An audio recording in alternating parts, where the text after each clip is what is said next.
Hey everyone, Redcoat here. Cian here joins him. And we're here for another podcast. We are. And we're going to kind of continue the grab bag theme this month. Yep, and that means, you never know what's going to come out of the bag. And today, reaching into the bag, we're going to pull out, the idea of what games are. Yeah, this is kind of a structural construct, as it were. It flowed out of our desire to figure out better ideas of how to name game genres because the current ones are kind of nonsensically useless.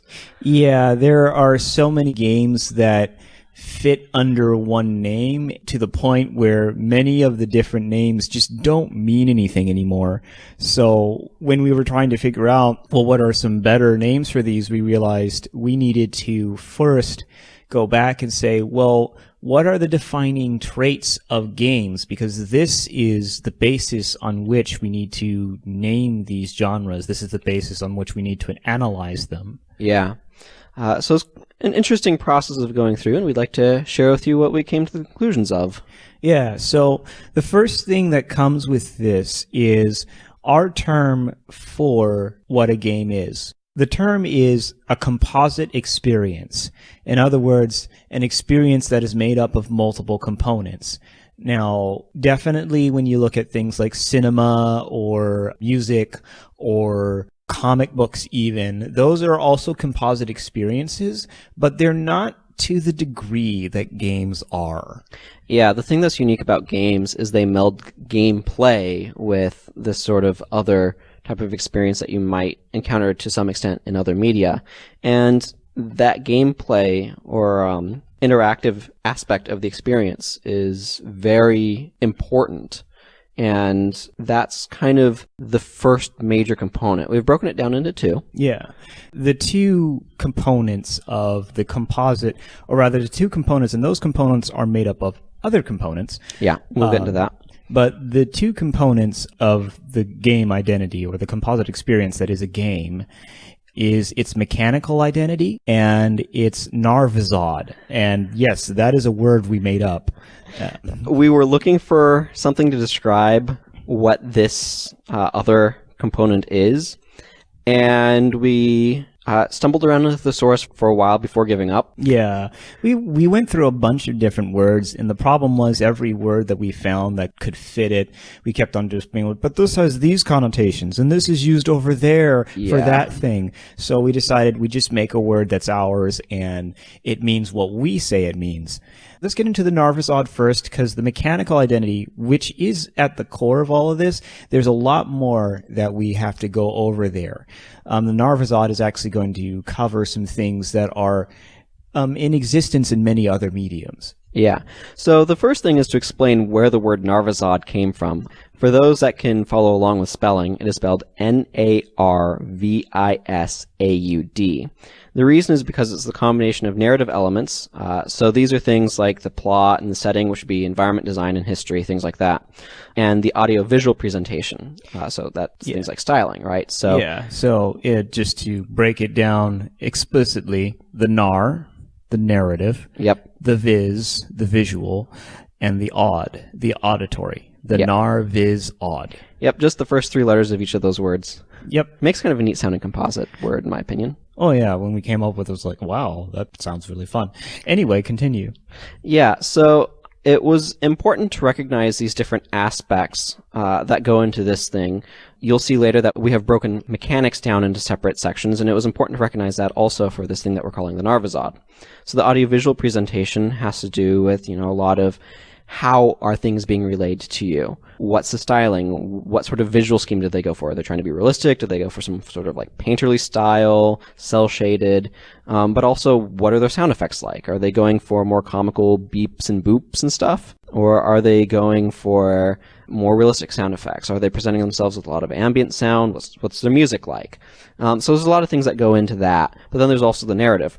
So we broke the narrative down into plot, which is more or less what you are playing through with the game. What is the character or characters that you're controlling? What is their story? What are they doing?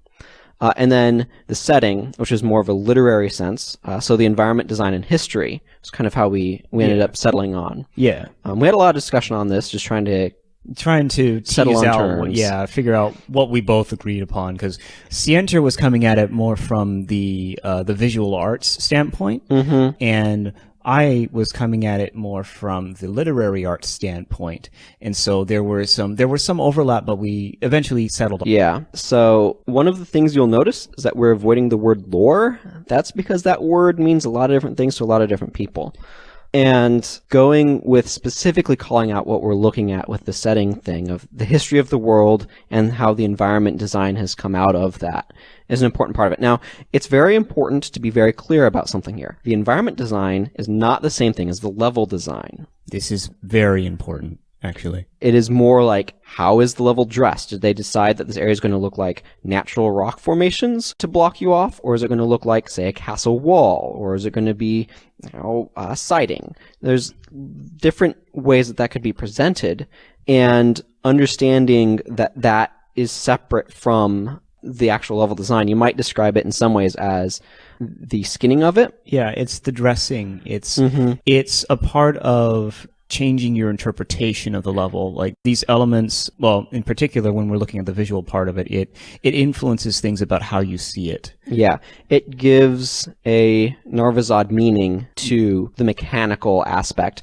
and that's what games are about, is the interplay between the mechanics and the Narvazod. Exactly. And this is part of the reason why when we talk about the Narvazod, we say that this exists in other mediums, because you can take the elements of the Narvazod and apply them to a movie or to a comic or to a comic that just happens to have an audiobook associated with it.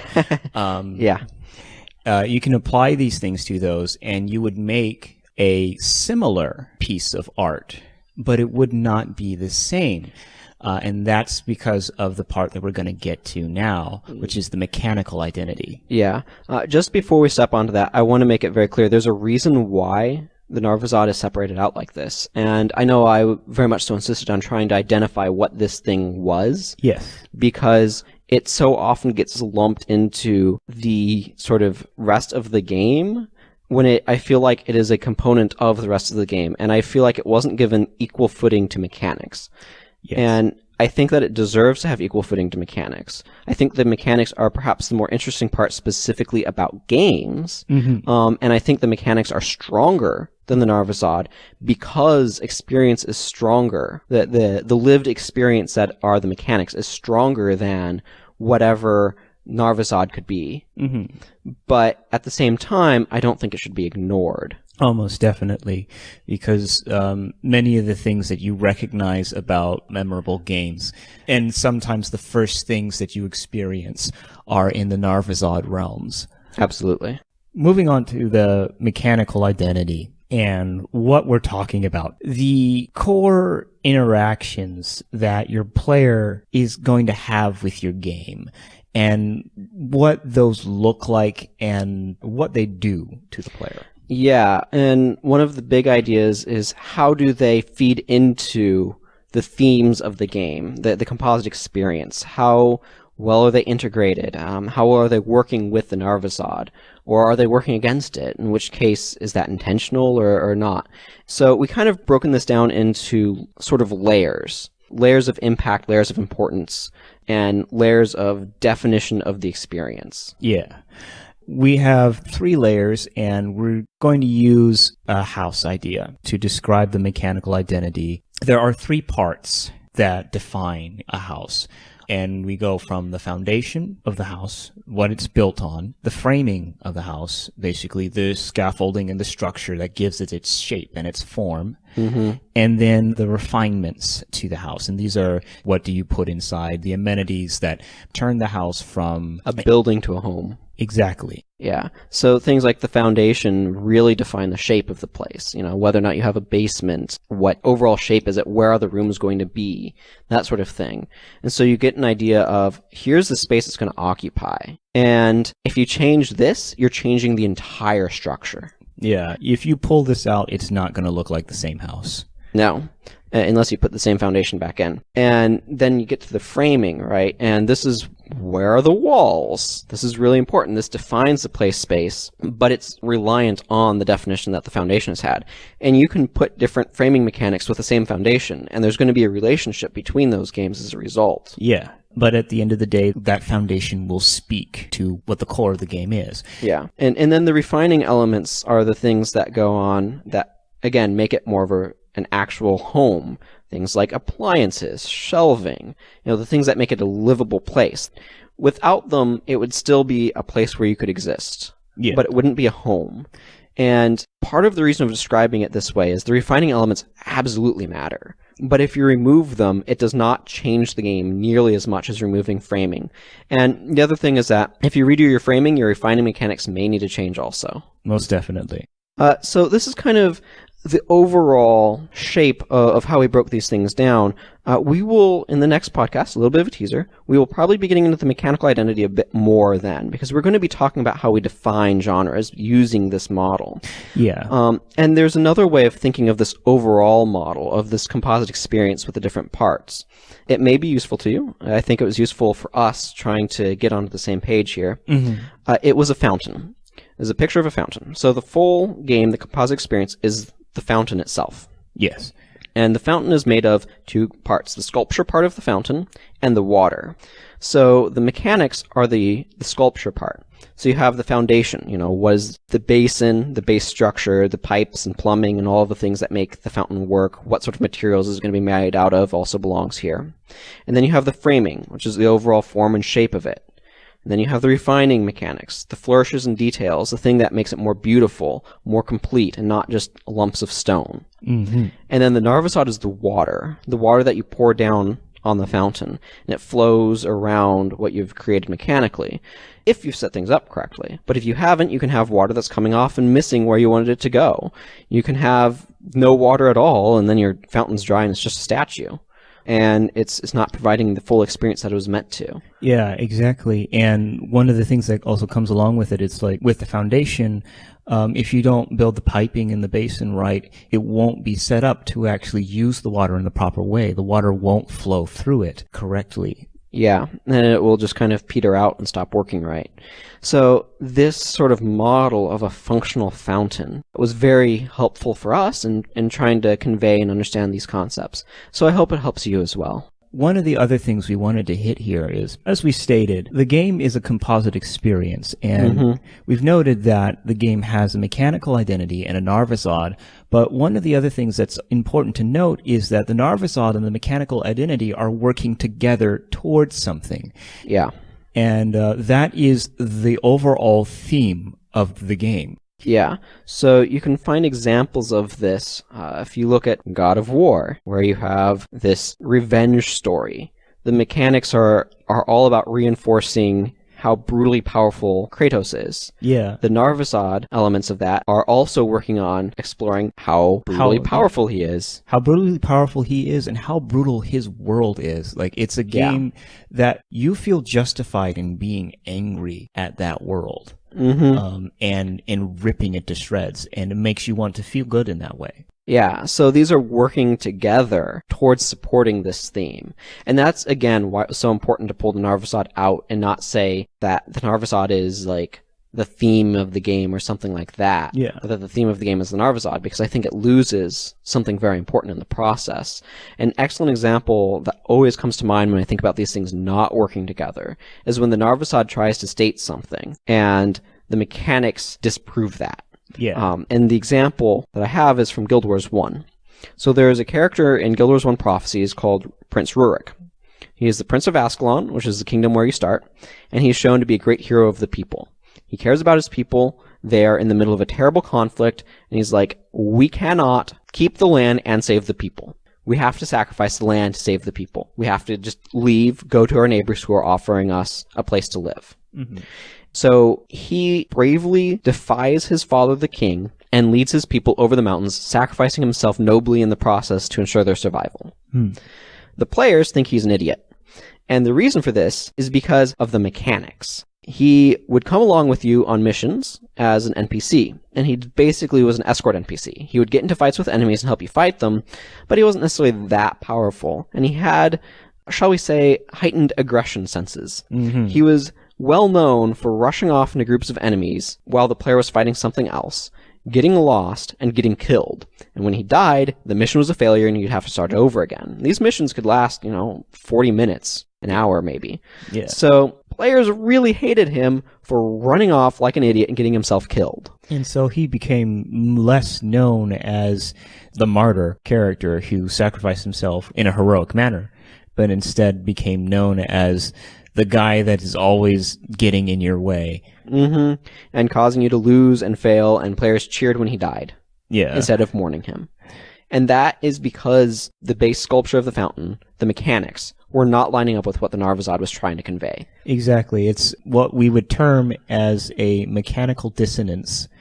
The intention was for this character to be one thing, but the mechanics don't actually reflect this thing. Yeah, and they did better in later games about making you care about the NPC companions, but they learned from this, and this is an area where we can learn too, and we can say, okay, we want to make sure that the mechanical experience of our characters relates to the Narvazad. Yeah. There's another example, actually, of the same sort of thing where the Narvazad is one thing and the mechanics are another. That's in Magic the Gathering. Now, in Magic the Gathering, obviously, they don't have an audio-visual element so much. Well, they have a visual one. They call it flavor typically there, but it's the same idea as the Narvazad. Yeah. In terms of capturing that non-mechanical space. Yeah. And the interplay between them. And there's a character in Magic called Jace. And people complain about him being in the story too much and being kind of a Mary Sue-like character, that sort of thing, the face of the game for no good reason sort of thing, and they complain about him showing up in the story too much. Now, part of this isn't so much because he shows up in the story all the time. He'll show up every now and then, but he's mostly a major story character just a handful of times, and overall there have been a lot of other characters that have gotten massive highlights, and he's not shown up all the time. However, whenever they make a Jace Planeswalker card, physical cards you play with, they often make him good enough to see play all of the time in Standard. And so mechanically, he shows up everywhere. Yep. So mechanically, you constantly see him. He has consistently gotten some of the most, if not the most powerful Planeswalker cards out of all of their cast of Planeswalkers. So he will consistently show up all of the time. His cards tend to be the chase cards of the Planeswalker cards. So you run into this thing where, well, maybe in the story he doesn't show up all the time, but because players are mechanically interacting with him all the time, they think he is more prevalent than he is. Yeah. So that's just another example where you have to be very conscious of the impact of the mechanics, the experience that the players have. And you need to make sure that that aligns with what you're trying to do with your Narvazad as well, and that you are in fact viewing them as working towards a singular goal together, and that is to support the themes of your game. Because you can also have it where the mechanics are supporting the themes of your game perfectly well, and the Narvazad is completely failing you.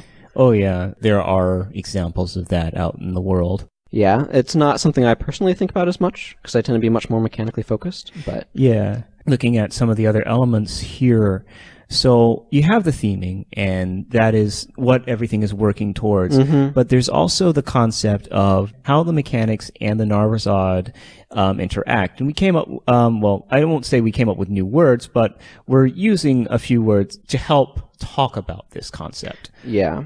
And so you have the integration, which is specifically how well they work together. Like what we just talked about with, you have something that you're trying to convey, and the mechanics need to say kind of the same thing that the narrative does, or at the same time, they need to work together to say that thing. Yeah. And then you have the concept of influence. Your Narvazad and your mechanical identity, just because they are two unique elements, it doesn't necessarily mean that they won't change each other. Because of the composite nature of the gaming experience, your Narvazad will affect your mechanical identity most of the time, and your mechanical identity will affect your Narvazad. A good example of this actually is Highway to the Moon, our game plug. Yeah. Coming soon to Steam. Yeah, coming soon. We are working on it. We're getting it ready. Yep. We had this mechanical desire for a jump mechanic. You may remember this from our discussions about the game. And then as not implementing that, and we got the phase mechanic, which changed the Narvazod. Oh, it did. It changed a lot of things because the phase mechanic introduced this new concept to just how the world worked. And, we could have done the easy thing and just said, he turns blue, and now he's invulnerable, and just leave it at that, never explain what that even is. But instead, we actually went the extra route and said, well, that's him shifting into another dimension, partially. And it also made it so that this was a tool, and this became a part of what Jake was doing, how he interacted with other characters. The fact that he even had this gear changed a lot about the plot later on as well. Yeah, in one of the levels where it's stated that that's the reason why he's getting attacked by certain enemies. Yeah. So it can work both ways, where mechanics can inform your Narvazod, but your Narvazod can also inform your mechanics. The thing that's useful about this fountain analogy is that you can start with the sculpture and say, here's the sculpture we want. Let's figure out how water best flows on this to highlight and accentuate its elegance. Yes. But you can also start with, here's how we want the water to fall and move. And here's, a Narvazod focus. And then what's the structure to allow it to fall that way? And what's the sculpture that we need to make that happen? So it encapsulates this idea of bottom-up and top-down design, where you start with mechanics and figure out what the flavor of those is, the Narvazod of those is. Yeah. Or where you start with the Narvazod and figure out what the mechanics are that you need to support it. And it's very important in the long run. Kind of the final point is making sure that your game is being cohesive on both of these, and that they're working together and they're not fighting against each other. Exactly, because as a composite experience, a game is emphatically the sum of its parts, but it's important to remember that when those parts are added together, ideally they merge and they create an experience. Yeah. So I think that about wraps it up for this. I suspect if we talked any more on it, we'd start rambling. Oh, most definitely, because we're prone to that sort of thing. We certainly can be. So as I mentioned earlier, next week we're going to be talking about how we want to try to define genre using this fountain model. So join us then. And until next time, this is Cientier signing off. And this is Redcoat signing off. Play the games you want to play, boyos.